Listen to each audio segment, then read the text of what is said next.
DFTV. Tunda Juhudi.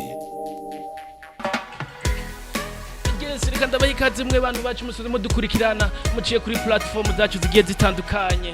Ni ku rubuga rwacu rukuru rwa YouTube musoze muzi ku izina rya DFTV +257 Facebook, Instagram musoze mutuzi kuri ayo mazina. Ni byinshi bigenda biraca ku vyerekeye ino music ndundi, abakinyi b'amalelesi, abakinyi b'amakomedi, mbese aba DJ nabo yari tubaja kure uko tugerageza kubumvisha ngaha, ubwa mbere ukagerageza kubumva. Challenge ni imwe nyene, reka ndakwibutse kugira subscribe, like na commentaire. Tubane kubanya nk'umuryango munini mbese wagutse. Ikiganiro cyawe misi yose ni Ntare Music, host every day akikuzanira ni Ntare Clovis.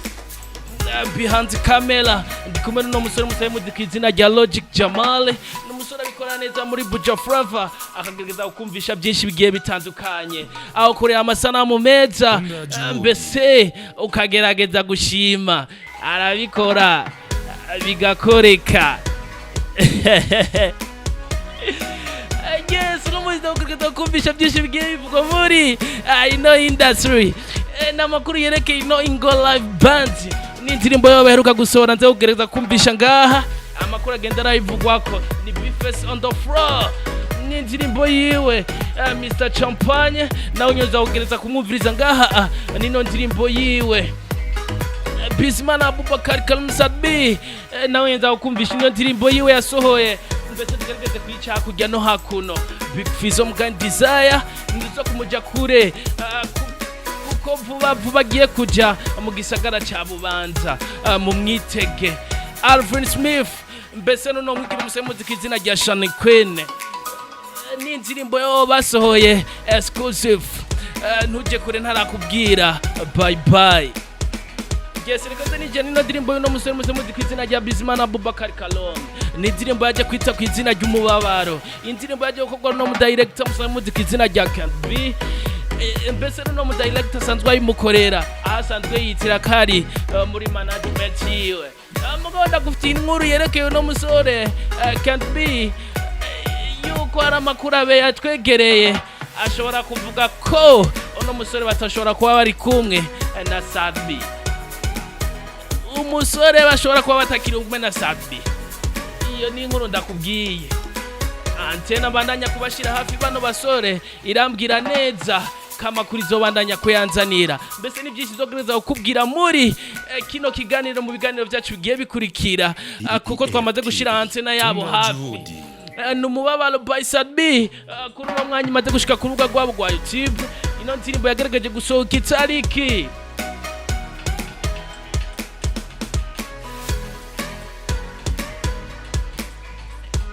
tariki 20 z'ukwezi kwa gatandatu. Ino ndirimbo yari maze gushika kuri account yo musanzwe muzi ku izina rya Sadbi. Indirimbo itangwa kubonekwa mu masanamu, mbese no gerageza kukubwira ko ino ndirimbo Sadbi yatanguye kuyisora mu buryo bwa audio, mu nyuma za gushira kino video. Ni indirimbo ugeze no mwanya turiko turavuga nigeze ku ma views 57 amajana na 33. Indirimbo irishaya maze gutwara ayo ma views zishika ku 4,000 zirenga hiyo.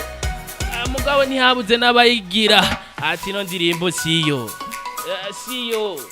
bakubita dislike 116. Ino ndirimbo imaze kwitwarira Tunda Juhudi vizuri. Kuna wengi wakasema hii ni kuikanso, hii haijakaa sawa, akaipiga msasa vile.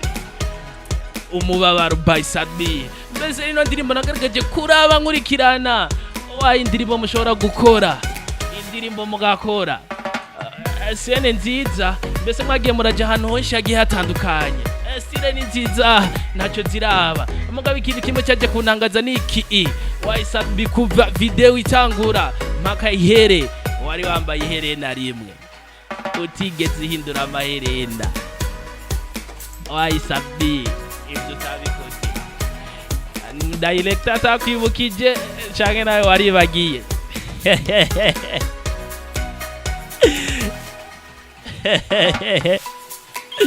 Sadbi kutaidiye rena, mzee tuambie DFTV. Yes, ino mwabalo bayisa bimaze gushika kuri account yabo official ushobora kuja kuyiraba mbese naho nayumviriza ugasika commentaire yawe kuri no ndirimbo. Yes, mukuva muri ano makuru ya Bizimana Abubakar Sadbi reka nze nijana ino ndirimbo y'uno musore musaye muzi kwizina rya big news y'uno musore musaye muzi kwizina rya Bface on the floor.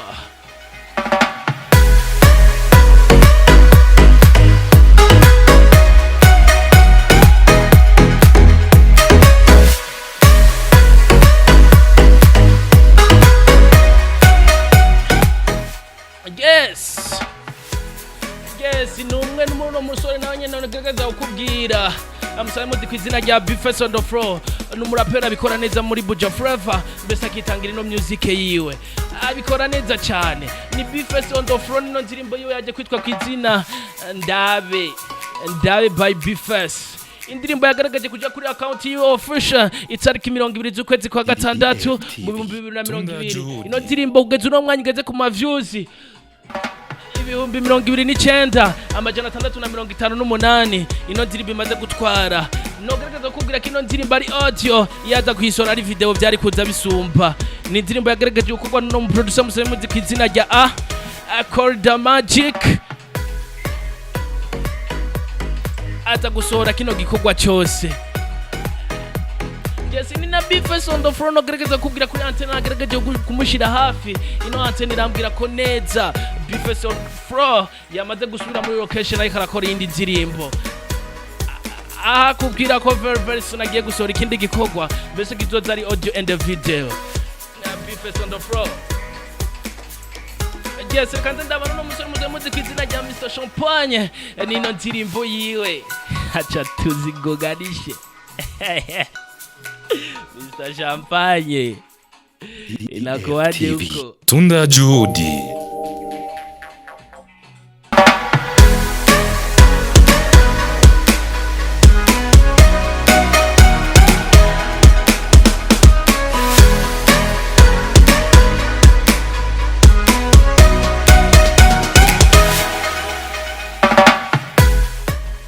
Nuno musore wundi nogerageza kubwira musaye muzi kwizina rya Mr Champagne ni indirimbo yiwe aheruka gusohora itariki yagaragaje kwishira ko official itariki 20 z'ukwezi kwa gatandatu 2020.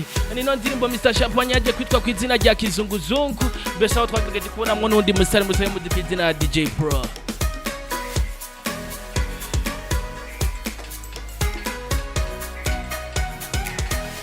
Yes, ni indirimbo yagaragaje gukoresha amasanamu meza cyane. Indirimbo izaguza ari igikorwa ciza byiza cyane. Mugabe ikintu kimwe cyaje kuntangaza muri no video runo mu Queen video umenga ni yarazi byarimwo wewe n'ugutambuka n'ugutwenga ibindi numubaze uko yerageze mwigisha ono wa Queen video banyu ngene bifata muri video.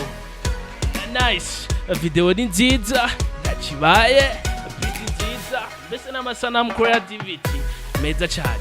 Amugaye ikintu kimwe kiriko kiratangaza abafanzi music ndundi nuno mu Queen video umenga ntiyarazi byarimwo uko ntiyarazi byarimwo wewe n'ugutambuka gusa n'ugutwenga. Kizunguzungu by Mr Champagne mbese kuri account yayo ino ndirimbo igeze ku ma views ibihumbi 23,173 nakugeza uno mwanya ino ndirimbo iriko iratemberana zino views. Yagerageje gusohoka itariki 20 niho yagaragaje gushuka ku rubuga rwiwe aho no musore dislike 10 no ndirimbo imaze gutwara.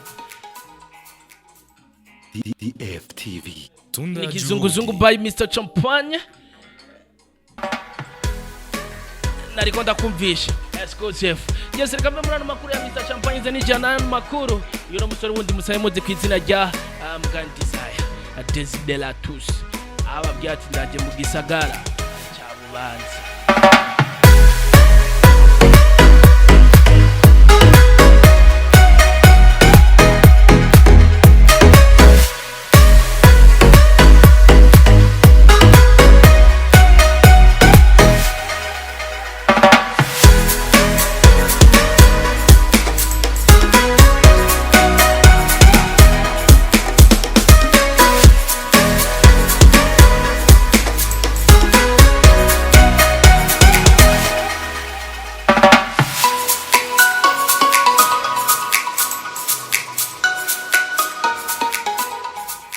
DFTV. Tunda Juhudi.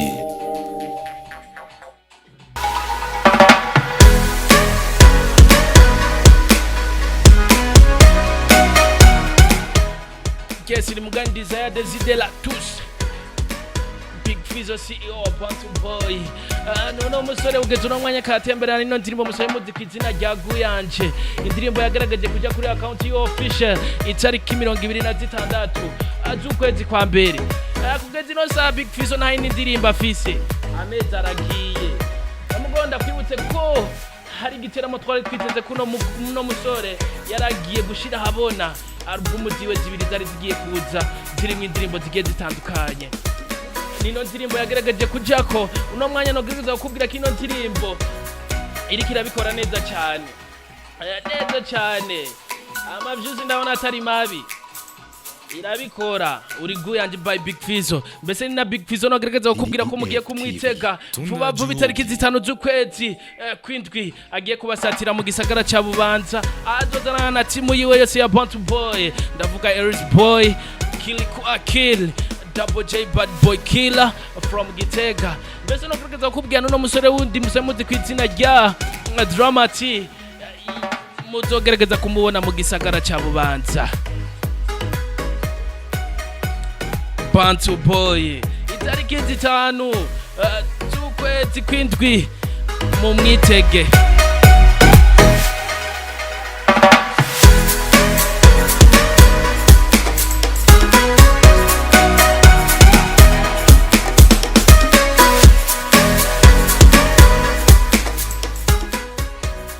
Yes, ni Big Fizzo Mugani Desire yagaragaje no kubishira kuri account yo official ya Instagram aho yagaragaje kuvuga amajambo menshi agiye atandukanye yerekeza kuri kino giteramo atabanyabubanza mu twitege kuko twari tubiteguriye. Ni no tour Bantu Boy tour izobibajanye nyuma yo gutembera mu ntara nyinshi zigiye zitandukanye. Uno musore nawe yagiye kugaruka agiye kuza mu gisagara ca Bubanza na timu yiwe. Tubabwira ati mu mwitege kukaje neza n'ibintu byiza, indirimbo nziza arazifise nizitarasohoka muzogerageza kuzumva muri ico giteramo. Nikiri kwakira mbese naho nyene no gerageza kukubwira kazoba hari n'indirimbo yiwe shasha iriko irabikora neza cyane. Naho bose n'abasore muzogerageza kumviriza muri kino giteramo Ibubanza.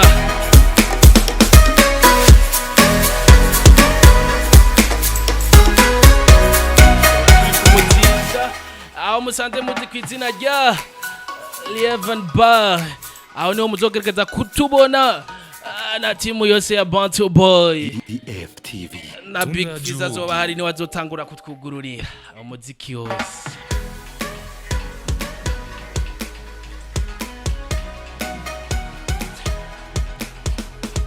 Yes, ni byinshi no gerageza kukubwira biciye muri kino kiganiro cyacu. Reka ndakwibutsa kugira subscribe, like na commentaire. Umuryango munini ubandanya kubakwa mbese ube munini cyane. Ni DFTV 2 5 ugashira kwindwi umaze kuzuza ivyo umaze kuba umuryango munini kuko uzo wamaze kugira na subscribe. Ibiganiro bicako ni byinshi byerekeye music and tundi. Interviews z'abasore bagiye batandukanye basanzwe babikora neza muri ino studio. Ugerageza kubabona uciye kuri iyo account maze kubwira. Ndakwibutse Facebook, Instagram musabe muzi kwizina rya DFTV 2 5 Yes, reka ndagusezere mbese mananya ukwifuriza nibihe byiza. Dusubire mu kiganiro cyacu gikurikira aho news big news exclusive ugaragaza kujumba muri ciye muri kino kiganiro Ntale Music hosti Ntale Clovis. Bye bye. DFTV. Tunda Juhudi.